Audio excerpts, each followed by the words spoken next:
तो हेलो प्यारे भैया बहनों। मूल अवधारणा यह एक ऐसा टॉपिक है जिसको समझना सभी बच्चों के लिए लगभग बहुत कठिन हो जाता है। लेकिन हम यहाँ आज मूल अवधारणा को एकदम सरलतम भाषा में समझने का प्रयास करेंगे। सबसे पहले हमें जानना है कि मूल अवधारणा आए क्यों, इसका उपयोग क्या है और इसका उपयोग किया क्यों जाता है, इसको सीखते क्यों हैं। पागल थोड़ी बैठे हम लोग। अगर सीख रहे हैं तो उसका कुछ काम होगा। काम क्या है इसका, इसका उपयोग क्या है, उसको हम भी जानेंगे आज। पदार्थ, जिसको हम अंग्रेजी में कहते हैं मैटर। हमारे आसपास जो कुछ भी उपस्थित है वो क्या है? पदार्थ है। दुनिया में, ये पूरी दुनिया माना जाता है कि ये ब्रह्मांड पूरा है, ये दो चीजों से बना है। पहला पदार्थ और दूसरा ऊर्जा। ये दोनों चीजें ही इस पूरे ब्रह्मांड को क्या है, घेरे हुए हैं।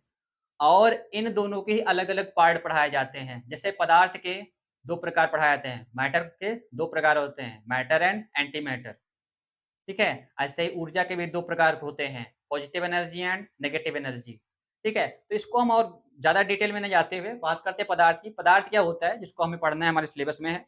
पदार्थ क्या है?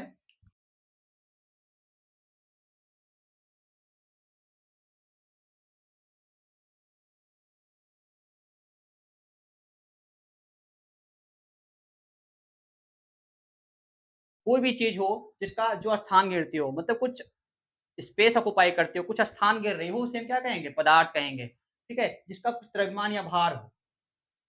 मतलब उस चीज़ का जो स्थान घेर रहे हैं, उसका कुछ द्रव्यमान या भार भी होना चाहिए और उसको हम अपनी ज्ञानेंद्रियों द्वारा महसूस भी कर सकते हों। ज्ञानेंद्रियाँ क्या होती हैं? ये आप सभी जानते हैं। ज्ञानेंद्रियाँ, सेंस ऑर्गन बोलते हैं।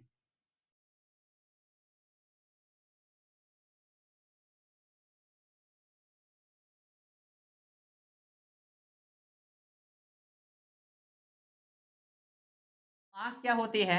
आँख से हम चीज़ों को देख करके ऑब्ज़र्व करते, महसूस करते हैं। चीज़ों को देख करके महसूस करते हैं। तो जिस अंग से हम चीज़ों को देख करके महसूस करें, उसे हम क्या कहते हैं? आँख कहते हैं। ये एक सेंस ऑर्गन हो गया। दूसरा नाक। नाक से हम क्या करते हैं? चीज़ों को सूँघ करके महसूस करते हैं। आप देखते होंगे आस-पास से गुज़र रहे हैं, कहीं पे जा रहे हैं, मान लो बगल में कोई नाला बह रहा है। अब नाले के बगल से गुज़र रहे हैं, तो नाले की सीधी बदबू कहाँ जाती है? अंदर। आत्मा तृप्त हो जाती है इंसान की, भागते हैं एकदम नाक बंद करके वहाँ से। ठीक है? अब एक कान की बात हो रही है। कान से भी हम चीज़ों को महसूस करते हैं। अभी आप हमारी आवाज़ सुन पा रहे हैं। यदि हमारी आवाज़ ऐसे सिंपल है, साधारण है, तो आपको अच्छी लगती होगी। और इसे इसी को अगर क्या करें, कान में 2 ईयरफ़ोन लगा करके और वॉल्यूम को क्या कर दें, एकदम फुल कर दें, तो क्या लगेगा? लगेगा कानों में कोई हथौड़ा लेके पीट रहा है। अगर ऐसा कभी प्रतीत होता है तो हम क्या करते हैं, उसको दूर भागते हैं उससे। जैसे आपने देखा होगा डीजे जब बज रहा होता है, अगर कहीं बगल से गुज़र गया डीजे, तो थोड़ी देर के लिए अजीब लगता है। ठीक है? और कहीं डीजे कान में ला कर के कोई लगा दे तो फिर वहाँ से हम बचने का प्रयास करते हैं। ठीक है? तो कान भी एक सेंस ऑर्गन है जो हमारे बाहर की आवाज़ों को महसूस कराता है। ठीक है? जिह्वा, जिह्वा से क्या होता है, हमें स्वाद महसूस होता है। आपको मीठा-मीठा मिल रहा है तो ठीक है। मान लो कोई दे रहा है, जलेबी खा रहे हो, रसगुल्ला खा रहे हो, चीनी फाँक रहे हो, अच्छा लगता है, मीठा लगता है। ठीक है? उसी के स्थान पर कोई ला कर के 2 मिर्ची डाल दे मुँह में, इतना तीखा लगेगा पूरा कहेंगे ये बेकार हो गया चेहरा, मतलब पूरा मुँह बेकार हो गया पूरा, चौपट कर दिए। ठीक है? कुछ ला कर के कोई नीम की पत्ती डाल दिया चार आपके मुँह में, क्या हो जाएगा? आपकी जिह्वा तुरंत टेस्ट कर लेगी, जान जाओगे आप कि इस ये क्या है? ये कुछ अलग प्रकार का है, इसको नहीं खा सकते। महसूस होता है हमें, टेस्ट महसूस होता है, ठीक है? स्वाद उसका महसूस होता है। त्वचा, स्किन से भी आपको महसूस होता है। चलो बढ़िया है, अच्छे से आपको कोई सहला रहा है, बड़ा मज़ा आ रहा है। अब एक थप्पड़ किसी ने खींच के जड़ दिया, क्या होता है? एकदम फ़ील हो जाता है गज़ब-सा, क्या फ़ील होता है? दर्द फ़ील होता है, ठीक है? उठा करके किसी ने डंडा मार दिया। मान लो आप नहीं भी देख रहे हो, कभी-कभी तो क्या होता है हम देख के महसूस कर लेते हैं। मान लो कोई थप्पड़ मारने वाला है, जैसे तमाचा ओवर करता है, हट जाते हैं तुरंत। क्यों? क्योंकि हमें महसूस होता है ना, आँखों से देख रहे हैं हम, चीज़ें महसूस हो रही हैं कि पड़ने वाला है, ठीक है? अगर आँखों से नहीं देखा, पीछे से कोई पीट दिया, दर्द तो होगा ना, स्किन महसूस करेगी ना? बिल्कुल सही, ठीक है? तो ज्ञानेंद्रियाँ वह होती हैं जिनसे हम चीज़ों को महसूस करते हैं। ये कितनी कितनी होती हैं? 5 होती हैं, आँख, नाक, कान, जिह्वा, त्वचा, ठीक है? ये 5 ज्ञानेंद्रियाँ हमारे शरीर में पाई जाती हैं, जिनसे हम चीज़ों को महसूस करते हैं। अब बात आती है पदार्थ की। मान लो ये मार्कर जो हमने हाथ में ले रखा है, ठीक है? आप देखो ये पदार्थ नहीं है। ये कुछ स्थान घेर रहा है, कितना स्थान घेर रहा है? जितना इसका डायमीटर है, उतना स्थान घेर रहा है, ठीक है? क्या इसका द्रव्यमान होगा? हाँ, बिल्कुल होगा, इसको हम तौल सकते हैं, हाथ में लिए हैं, महसूस हो रहा है, ठीक है? इसको हम अपनी ज्ञानेंद्रियों द्वारा महसूस कर सकते हैं? बिल्कुल महसूस कर सकते हैं। हाथ में लिए हैं, त्वचा महसूस कर रही है, आँखों से देख पा रहे हैं, आँख महसूस कर रहे हैं, ठीक है? 2 प्रकार से महसूस हो रहा है यहीं पे ना तुरंत, ठीक है? तो अगर ये चीज़ जिसमें जो तीनों क्राइटेरिया फॉलो कर रहा है पदार्थ का, तो ये क्या है? पदार्थ है, ठीक है? अभी मान लो ये बोर्ड है, तो बोर्ड को हम कैसे पता करें कि पदार्थ है? ठीक है, देख लेते हैं। क्या ये कुछ स्थान ऑक्युपाई कर रहा है? बिल्कुल कर रहा है। दूसरा, अगर इसमें से ये हटा दिया जाए, इसके जो ये स्क्रू हैं हटा दिए जाएँ तो क्या होगा? बोर्ड धड़ाम से नीचे गिरेगा अर्थात इसका ज़्यादा द्रव्यमान है कुछ, ठीक है? द्रव्यमान या भार इसका कुछ है। तो पहला क्राइटेरिया स्थान घेर रहा है, दूसरा क्राइटेरिया कुछ द्रव्यमान या भार भी है। तीसरा क्राइटेरिया क्या हम इसको ज्ञानेंद्रियों से महसूस कर सकते हैं? बिल्कुल, आँखों से तो दिख ही रहा है, महसूस हो रहा है। ये लो टच करके देख लिया, यस ये है, ठीक है? तो तीनों क्राइटेरिया फॉलो किया मतलब पदार्थ है। इसी प्रकार से आप देखते हैं पानी पदार्थ है, हवा पदार्थ है। क्या आग पदार्थ है? क्या सूर्य का प्रकाश पदार्थ है? क्या आपकी भावनाएँ पदार्थ हैं? नहीं, ये पदार्थ नहीं है। ये क्या है? ये ऊर्जा है, एनर्जीज़, ठीक है? क्यों ऊर्जा है? क्योंकि ये इन तीनों क्राइटेरियो में से किसी एक क्राइटेरिया को फॉलो नहीं कर रही है। देख लेते हैं। चलो, आग की बात करते हैं पहले। आग स्थान घेरती है? बिल्कुल घेरती है। जल रही होती है तो कुछ स्थान तो घेर ही रही होती है। पहला क्राइटेरिया फॉलो किया आग ने, ठीक है? आग की बात हो रही है। क्या आग पदार्थ है? आग ने पहला क्राइटेरिया फॉलो किया। चलो, दूसरा, क्या आग का कुछ द्रव्यमान या भार है? ये तो नहीं पता, क्योंकि आग को कभी तोला गया नहीं, आग का कोई भार बता सकता नहीं। तो दूसरा क्राइटेरिया फॉलो नहीं कर रहा, तीसरा तो फॉलो कर रहा है, आग में हाथ लगाओगे जल जाओगे। आग तो महसूस होगी ना, आग कहीं अगल बगल में कहीं जल रही होती है तो क्या होता है? हमें ताप महसूस होता है, उसकी गर्मी महसूस होती है। तो अर्थात उसकी गर्मी अगर हम महसूस हो रही है तो इसका मतलब क्या है वो? हम अपने ज्ञानेंद्रियों से महसूस कर पा रहे हैं ना, तभी तो हमें लग रहा है कि गर्मी है, ठीक है? तो गर्म है अगर आग तो महसूस हो रही है, मतलब तीसरा क्राइटेरिया फॉलो हो रहा है। दूसरा क्राइटेरिया फॉलो नहीं हो रहा, तो हमने क्या कहा अभी? अगर इन तीनों क्राइटेरिया में से कोई एक क्राइटेरिया फॉलो नहीं हो रहा है, तो वह चीज़ पदार्थ नहीं है। तो इसको हम क्या बोलते हैं? ये एक प्रकार की क्या है? एनर्जी है। ऐसे ही सनलाइट होती है। सनलाइट क्या होती है? सूर्य का प्रकाश आता है, वातावरण में स्थान घेर रहा है, ठीक है? पहला क्राइटेरिया फॉलो करता है, ठीक है? दूसरा क्राइटेरिया, क्या प्रकाश का कुछ भार या द्रव्यमान होता है? नो, आप इसको वेट नहीं कर सकते, तौल नहीं सकते, ठीक है? तीसरा क्राइटेरिया, क्या हमें सूर्य का प्रकाश महसूस होता है? बिल्कुल होता है। एग्ज़ैक्ट हमारे ऊपर पड़ता है, एकदम गर्मी लगती है। विटामिन डी कैसे मिलती है? महसूस होता है तभी तो मिल रही है ना? हाँ, सही पकड़े। उसके बाद में फीलिंग्स, भावनाएँ, मानवीय भावनाएँ, प्रेम, गुस्सा, करुणा, द्वेष, क्या ये सब पदार्थ हैं? देखते हैं। क्या प्रेम स्थान घेरता है? नहीं। क्या प्रेम का कुछ द्रव्यमान है? नहीं। क्या प्रेम महसूस होता है? एग्ज़ैक्टली होता है। प्रेम महसूस होता है, लेकिन ना उसका कोई द्रव्यमान है, ना वो कुछ स्थान घेरती है, अर्थात 2 क्राइटेरिया फॉलो नहीं हो रहा। पदार्थ नहीं है, क्या है? ऊर्जा है, एनर्जी है।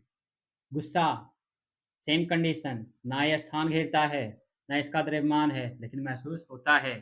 ना इसका स्थान घेरता है ये, ना इसका कोई द्रव्यमान है, लेकिन महसूस होता है। ना इसका कोई द्रव्यमान है, ना ये स्थान घेरता है, लेकिन महसूस होता है। अगर ऐसी बात है कहीं पे तो हम क्या बोलेंगे उसको? एनर्जी बोलेंगे। एनर्जी, ऊर्जा। पदार्थ और ऊर्जा एक-दूसरे में कन्वर्ट हो सकते हैं। आगे आप पढ़ेंगे तो आपको समझ में आएगा। ठीक है? इसमें ज़्यादा डिस्कस करेंगे नहीं। इतनी बात हो गई। चलो आगे बढ़ते हैं। पदार्थ कितनी अवस्थाओं में पाया जाता है? पदार्थ हमने समझा ना?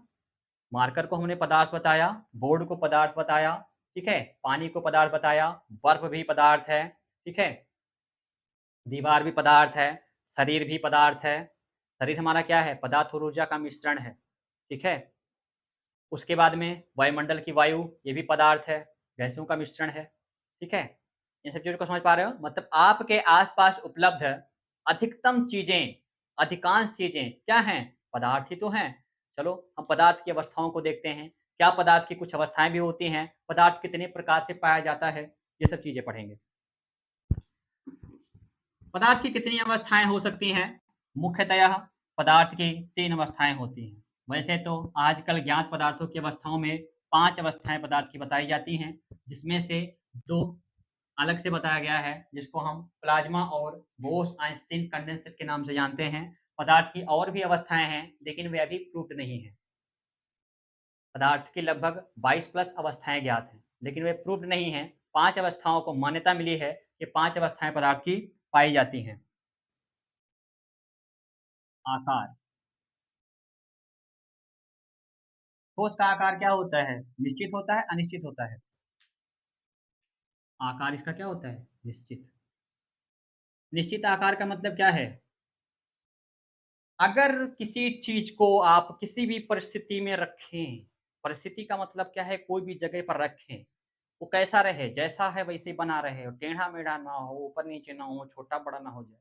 उसे हम क्या कहेंगे? सॉलिड बोलेंगे, जैसे ये मार्कर।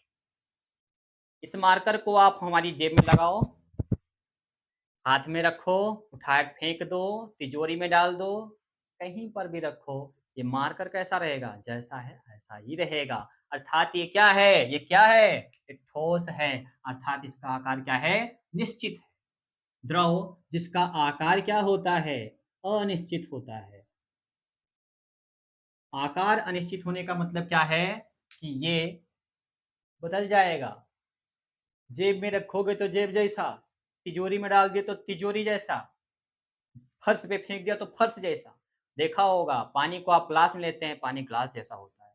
पानी को आप थाली में डाल दें, पानी थाली की तरह फैल जाता है, ठीक है? पानी को आप टेस्ट ट्यूब में डाल लें, पानी टेस्ट ट्यूब जैसा हो जाता है, ठीक है? पानी को आप बाल्टी में डाल दो, पानी बाल्टी का आकार ले लेता है। अर्थात उसका आकार क्या होता है? अनिश्चित होता है, मतलब फिक्स नहीं है, बदल रहा है। जो चीज़ें बदल रही होती हैं, उनको कहते हैं अनिश्चित। गैस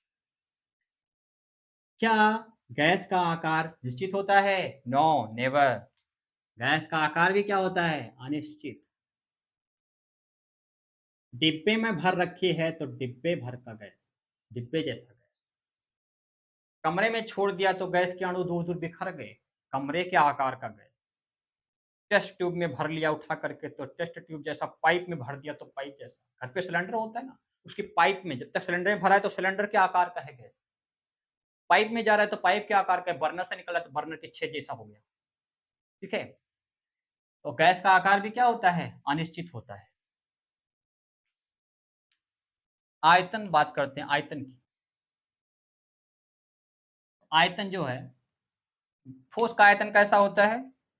आयतन मतलब जो जगह घेर रहा है। कोई चीज़ जितनी जगह घेरती है वही उसका क्या होता है? आयतन होता है। सिंपल सी बात जानो।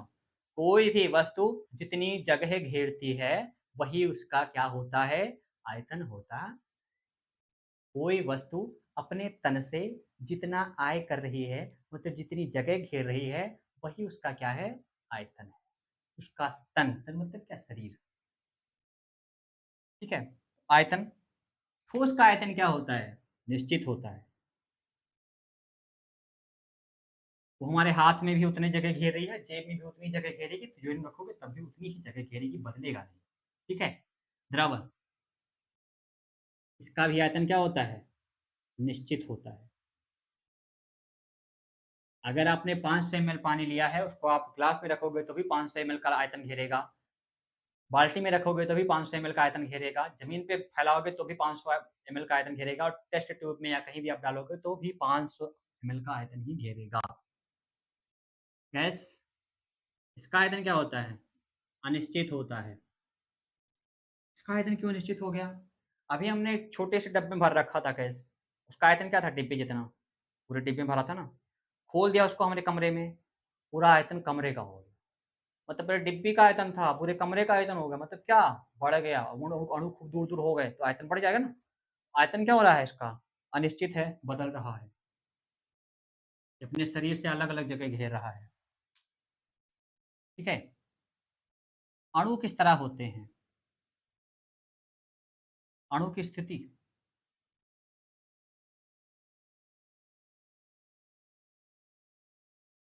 ठोस के अणु बहुत अधिक पास पास होते हैं।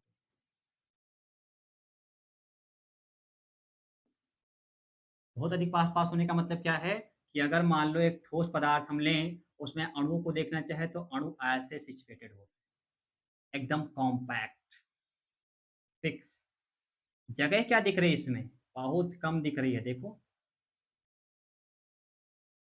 ये पूरा ठोस के अणु हैं, गोल गोल गोलू मटोलू ये अणु हैं, ये पूरा ठोस है, भरे हुए एकदम।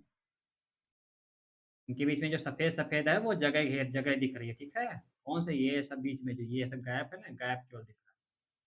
ये सारे बबल्स ऐसे हैं। ये क्या है, इनके अणु क्या होते हैं, बहुत अधिक पास पास होते हैं। द्रव के अणु ठोस की अपेक्षा दूर दूर, ठीक है। यहाँ पर अगर हम देखें, इसका एक हम बनाएं तो यहाँ पर अणु क्या होंगे, थोड़ा दूर दूर होंगे।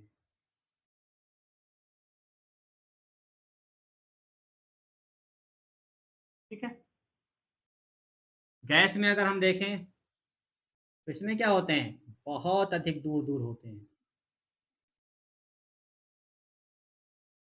गैस के अणु क्या होते हैं, बहुत अधिक दूर दूर। इसका अगर हम बनाना देखें, बनाना चाहें इसे, एक अणु यहाँ है तो दूसरा अणु कहीं यहाँ पड़ा होगा। तीसरे अणु की जगह बीच में नहीं है। छोटा सा आयतन ले रहे हैं ना, बड़ा सा आयतन लेंगे तो फिर दूर दूर दिखा सकते हैं। ठीक है। अणु की स्थिति, ठोस में बहुत अधिक पास पास अणु होते हैं, द्रव में थोड़ा दूर दूर होते हैं, गैस में बहुत दूर दूर होते हैं। ठीक है। अंतरा आणविक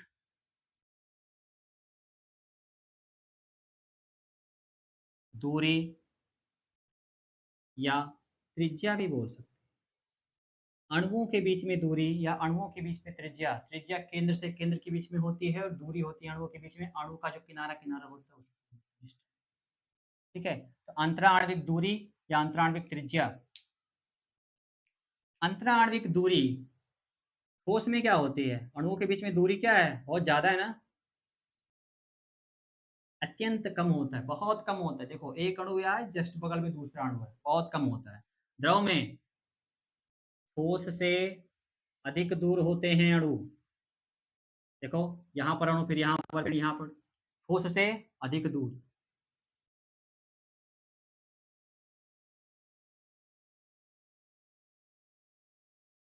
ठीक है। इनमें अंतराणविक दूरी क्या होती है, बहुत अधिक होती है। हमें जो ऊपर लिखा है लगभग सेम टू सेम। ठीक है। अब अंतराणविक त्रिज्या हो गई। अंतराणविक बल की बात करते हैं।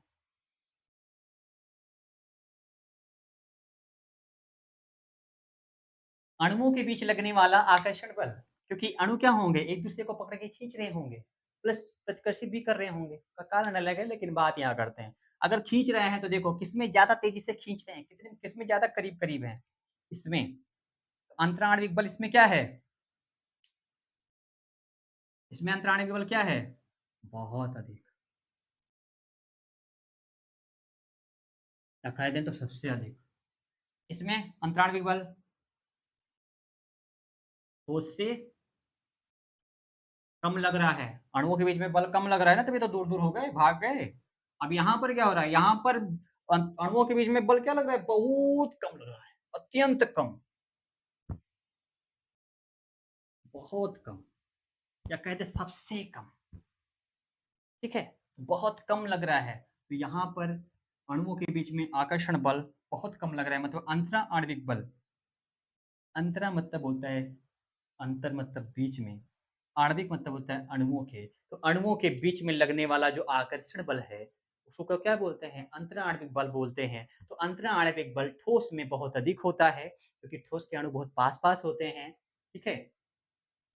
द्रव में क्या होता है, अंतरा आणविक बल ठोस से कम होता है, इसे थोड़ा दूर दूर हो जाते हैं। और गैस में तो अंतरा आणविक बल पूछो ही ना, बिल्कुल ही कम होता है, दूर दूर भागे भागे घूमते हैं अणु। ठीक है, तराए हुए। तो ये हो गए पदार्थ की अवस्थाएं। पदार्थ की मुख्य तीन अवस्थाएं होती हैं, ठोस द्रव गैस। और ठोस द्रव गैस तीनों की प्रॉपर्टीज यहाँ पर लिखी हुई हैं। पहली प्रॉपर्टी है आकार, तो आकार ठोस का निश्चित होता है, द्रव में आकार अनिश्चित होता है और गैस में भी अनिश्चित होता है। ठोस का आकार आयतन जो होता है निश्चित होता है, द्रव का आयतन निश्चित होता है और गैस का आयतन अनिश्चित होता है।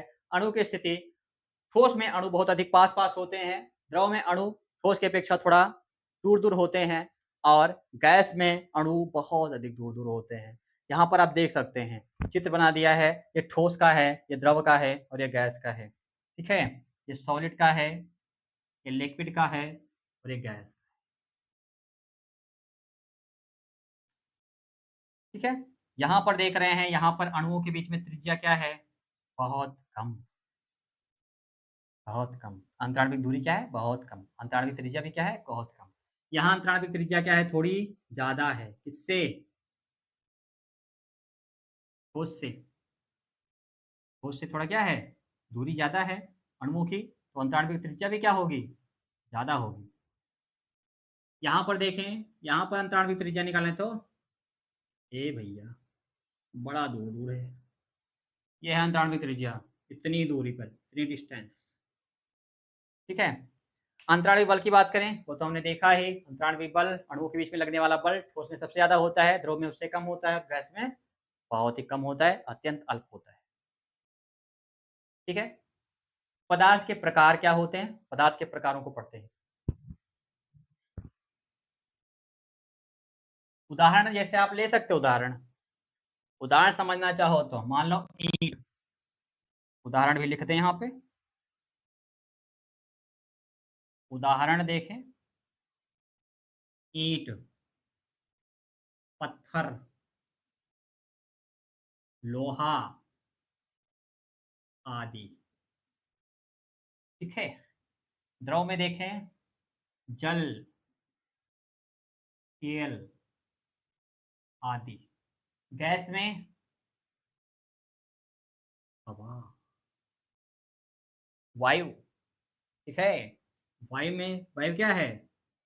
सभी गैसों का मिश्रण।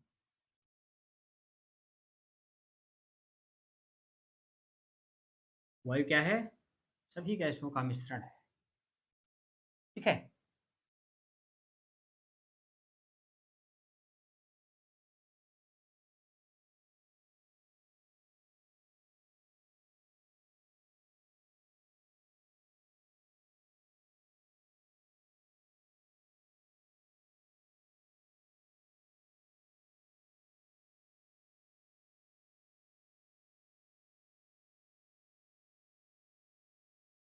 तत्व क्या होते हैं?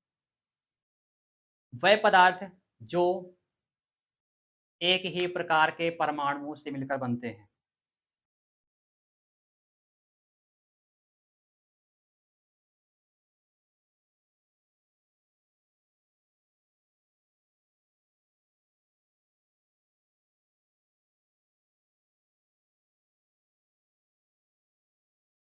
तत्व जैसे हाइड्रोजन H से लिखो, चाहे H2 से लिखो। ऑक्सीजन O से लिखो, चाहे O2 से लिखो। O मतलब एक परमाणु, O2 मतलब द्विपरमाणु, ठीक है? Cl लिखो या Cl2 लिखो, ठीक है? इस प्रकार से अगर हम लिखते हैं, आदि की बात कर देते हैं ज़्यादा। अब यहाँ पर आप देख पा रहे हैं, कह रहे हैं H2 है, तो क्या ये पर तत्व है? बिल्कुल तत्व है। इसमें भी एक ही प्रकार का परमाणु, केवल हाइड्रोजन का परमाणु है। यहाँ बच्चे कंफ्यूज होते हैं। कहते हैं कि हाइड्रोजन अकेला था तो परमाणु है, लेकिन H2 हो गया तो अणु हो गया। बिल्कुल अणु है, लेकिन है तत्व ही, बदला नहीं है। H2 अणु है, लेकिन है क्या? तत्व है। क्योंकि क्या है? इसमें एक ही प्रकार का परमाणु, किसका परमाणु है? हाइड्रोजन का परमाणु। हाइड्रोजन का परमाणु है, 1 हो, 2 हो, 3 हो, 4 हो, कोई फर्क नहीं पड़ता। यहाँ पर ऑक्सीजन एक है, ठीक है, अकेला है, परमाणु तत्व है, लेकिन द्विपरमाणविक है, तब भी तत्व है, ठीक है? 2 परमाणु है, O2 है, यहाँ पर इसको ये 3 परमाणु भी पाया जाता है O3 के रूप में। क्या कहते हैं O3 को? ये ओज़ोन होता है, ओज़ोन। ओज़ोन जानते हैं ना? जो पृथ्वी की बाहरी सतह पर रह करके हमारी रक्षा कर रहा है, ठीक है? ठीक है, जो हमारे जैव मंडल के ऊपर पाया जाता है ना, और हमारे जैव मंडल की रक्षा करता है, पृथ्वी के जैव मंडल की रक्षा करता है, उसे ओज़ोन कहते हैं। ओज़ोन लेयर नाम सुना होगा। सूर्य से आने वाली पराबैंगनी किरणों को पृथ्वी तक आने से रोकता है, जिससे पृथ्वी पर जीवन जो है लगातार अपनी गति से चलता रहे, जिससे जीवन में कोई समस्या ना आए, जीवित प्राणियों को कोई दिक्कत ना हो। ठीक है? उससे ओज़ोन हमें बचाता है। ओज़ोन का फ़ॉर्मूला होता है O3। ठीक है? तो ये भी क्या है, एक प्रकार का तत्व ही है, क्योंकि ऑक्सीजन के कितने परमाणु हैं? 3 परमाणु हैं, लेकिन है किसके? ऑक्सीजन के ही हैं, किसी और के नहीं हैं। तो ये क्या है? तत्व है। ठीक है? ये 3 प्रकार के होते हैं तत्व, कौन-कौन से? ये भी 3 प्रकार बाँटते हैं, 3 प्रकार से। या कह सकते हैं 3 भागों में इनको बाँटा गया है। पहला धातु, दूसरा अधातु और तीसरा उपधातु। ठीक है? चौथा होता है रेडियोएक्टिव तत्व। कोई दिक्कत नहीं है, लिख लेना मन करेगा तो। यौगिक यौगिक क्या होते हैं? जो 2 या 2 से अधिक प्रकार के परमाणुओं के एक निश्चित संयोग में मिलने से बनते हैं, उन्हें क्या कहते हैं? यौगिक कहते हैं। ठीक है? जैसे H2O है, इसमें देखिए ये एक अलग प्रकार का परमाणु है हाइड्रोजन का, ये ऑक्सीजन का एक अलग प्रकार का परमाणु है। इसमें 2 से 2 प्रकार के परमाणु हैं, लेकिन निश्चित संयोग में हैं। हाइड्रोजन क्या है? 2 ही है, ऑक्सीजन क्या है? 1 ही है। आप जल इस दुनिया में कहीं का भी जल लीजिए, आपको उसमें हाइड्रोजन के 2 ही परमाणु और ऑक्सीजन का 1 ही परमाणु मिलने वाला। ठीक है? अगर ऐसा कहीं पर सिचुएशन बन रहा है, तो हम क्या बोलेंगे, वो क्या है, एक प्रकार का यौगिक है। जैसा कि आप जान पा रहे हैं NaCl, सोडियम क्लोराइड, खाने का नमक। खाने के नमक में भी सोडियम का 1 अणु और क्लोरीन का भी 1 अणु है। ठीक है? इसी प्रकार से पोटेशियम क्लोराइड, ठीक है? इसी प्रकार से H2SO4, सल्फ्यूरिक अम्ल, जिसको हम तेजाब के नाम से जानते हैं। इसी प्रकार से HCl, हाइड्रोक्लोरिक अम्ल, जिसको हम कहते हैं कि हमारे पेट में पाया जाता है, पेट का अम्लीय है। ठीक है? आदि जो है, ये सब क्या हैं? ये सब यौगिक हैं। अशुद्ध पदार्थ। बी, अशुद्ध पदार्थ।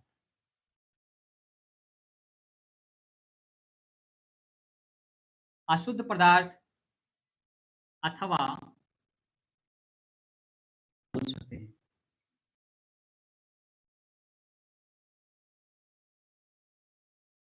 होता है, ये भी पुनः 2 प्रकार से बाँटा गया है। ये भी 2 प्रकार का होता है।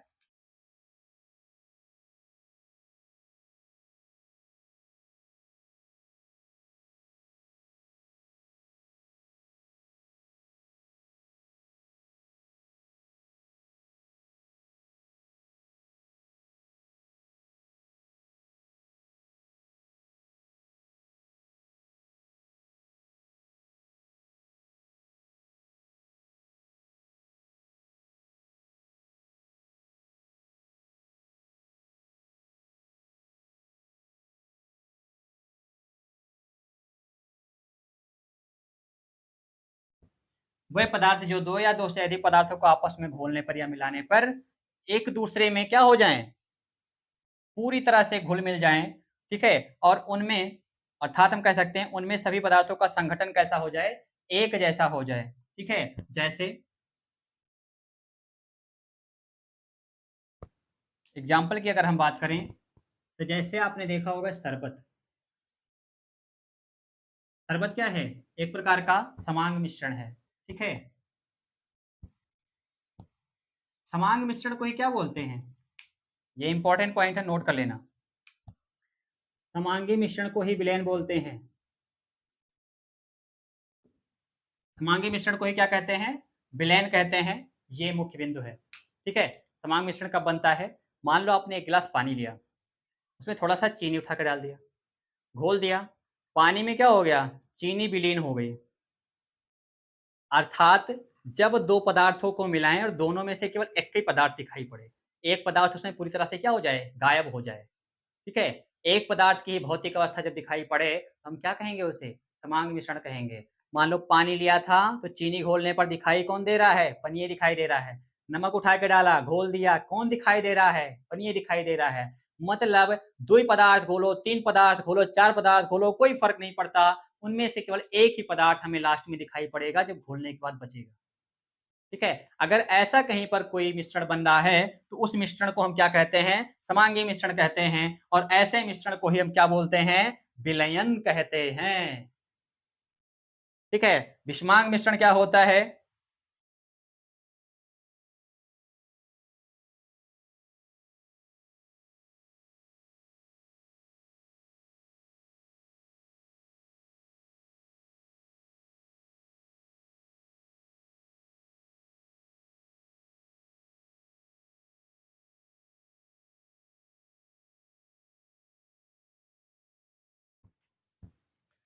विषमांगी मिश्रण क्या होते हैं? वह पदार्थ जिनको आपस में मिलाने के बाद उनके सभी अवयव अलग-अलग दिखाई देते हों, तो अगर ऐसा मिश्रण कहीं पे बन रहा है तो उसको हम क्या कहेंगे? विषमांगी मिश्रण बोलेंगे। नमकीन आपने खाया होगा। नमकीन में आप देखते हैं कि नमकीन का चूड़ा अलग होता है, उसमें जो गाँठें पड़ी होती हैं, नमकीन की गाँठें वो अलग-अलग होती है, उसमें जो मूँगफली पड़ी होती है अलग-अलग होती है, उसमें सेवई पड़ी होती है, सेवई भी अलग-अलग दिखाई देती है। अर्थात वहाँ पर क्या है? पदार्थ तो अलग-अलग मिलाए गए हैं, लेकिन सब क्या दिखाई दे रहे हैं? अलग-अलग दिखाई दे रहे हैं। अगर ऐसा मिश्रण कहीं पे बन रहा है कि जिनके अवयव जो भी उसमें मिलाया गया है, जिसको मिलाते हैं उसी को क्या बोलते हैं? अवयव बोलते हैं। तो जो भी चीज़ें उसमें मिलाई गई हैं, वो सब क्या दिखाई दे रही हैं? अलग-अलग दिखाई दे रहे हैं, हम उनको अलग से उठा कर के देख सकते हैं। ठीक है? अगर कहीं पर ऐसा मिश्रण बन रहा है कि जिसके सभी अवयव अलग-अलग दिखाई पड़ते हों, तो ऐसा मिश्रण क्या होगा? विषमांगी मिश्रण कहलाएगा।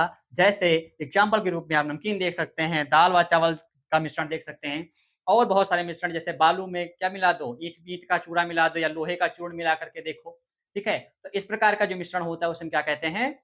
विषमांग मिश्रण कहते हैं। ठीक है? इनका संघटन एक जैसा नहीं होता। मतलब संगठन एक जैसा होने का मतलब क्या है कि सब कुछ एक-दूसरे में पूरी तरह घुल जाए। इसमें कुछ घुलता है नहीं तो संगठन क्या है? असमान है, एक समान नहीं है, असमान है। ठीक है? अलग-अलग दिखाई दे रहा है सब। तो ये हो गया आपका पदार्थ का प्रकार। ठीक है? अब हम अभी 2 पॉइंट और समझेंगे, अणु और परमाणु क्या होते हैं। तो यहीं पर हम देख लेते हैं कि अणु और परमाणु क्या है। ठीक है? अणु परमाणु क्या है? जब हाइड्रोजन अकेला है, तो ये परमाणु है। जब हाइड्रोजन दुकेला है, तो क्या है? अणु है। ठीक है? ऑक्सीजन अकेला है, तो परमाणु है। दुकेला या तिकेला है, तो क्या है? अणु है। ठीक है? तो एक से अधिक परमाणु का समूह जो होता है, वो अणु कहलाता है। एक से अधिक परमाणु का समूह अणु कहलाता है। मतलब लल्लू लाल अकेले थे, तो परमाणु कहलाते हैं। ठीक है? 2 लल्लू लाल हो गए या लल्लू पंजू 2 लोग हो गए, तो क्या है वो? अणु कहलाएँगे। मतलब साथ-साथ रह रहे होंगे 2-4 लोग, तो हम कह सकते हैं कि कंबाइन है। अगर कोई चीज़ कंबाइन हो रही है, केमिस्ट्री में अगर कोई चीज़ कंबाइन हो रही है मतलब 2 या 2 से अधिक परमाणु अगर आपस में जुड़ रहे हैं, तो अणु कहलाएँगे। ठीक है? अगर अकेला कहीं पे घूम रहा है, तो उसको परमाणु बोलते हैं, सिंपल। ठीक है? वो H2 हो, चाहे H2O हो, चाहे O2 हो, चाहे NaCl हो, चाहे O3 हो, चाहे KCl हो, चाहे Cl2 हो, चाहे H2SO4 हो। अगर एक से अधिक परमाणु है, तो सिंपल सा बात क्या होगा? अणु होगा। ठीक है? इसी के साथ आज की कक्षा यहीं पर स्थगित की जाती है। जस्ट अगले चैप्टर में या जस्ट अगले एपिसोड में या कह सकते हैं जस्ट अगले लेक्चर में हम क्या पढ़ेंगे? मोल पढ़ेंगे कि मोल क्या होता है, मोल की आवश्यकता क्यों है? ठीक है? यह मोल का बेसिक ही चल रहा है। मोल कहाँ से आया है उसी के बारे में पढ़ने का प्रयास कर रहे हैं। अभी हम आगे जस्ट मोल मोल पर पहुँचेंगे। ये सब चीज़ें पढ़ने के बाद में जब आप मोल पर पहुँचोगे, तो आपको उसमें जो भी शब्द हम इस्तेमाल करने वाले हैं, उसमें कोई दिक्कत नहीं होगी। अर्थात सारा बेसिक यहाँ हो चुका। ठीक है? तो इसी के साथ आज की कक्षा समाप्त होती है। यदि आपको वीडियोज़ अच्छे लगते हों, यदि आपको समझ में आता हो, आपको कुछ सीखने को मिल रहा हो, तो चैनल को लाइक करें और इसको आगे बढ़ाने का प्रयास करें, जिससे अधिक से अधिक बच्चों तक ये पहुँच सके और अधिक से अधिक बालक इससे लाभ उठा सकें। धन्यवाद।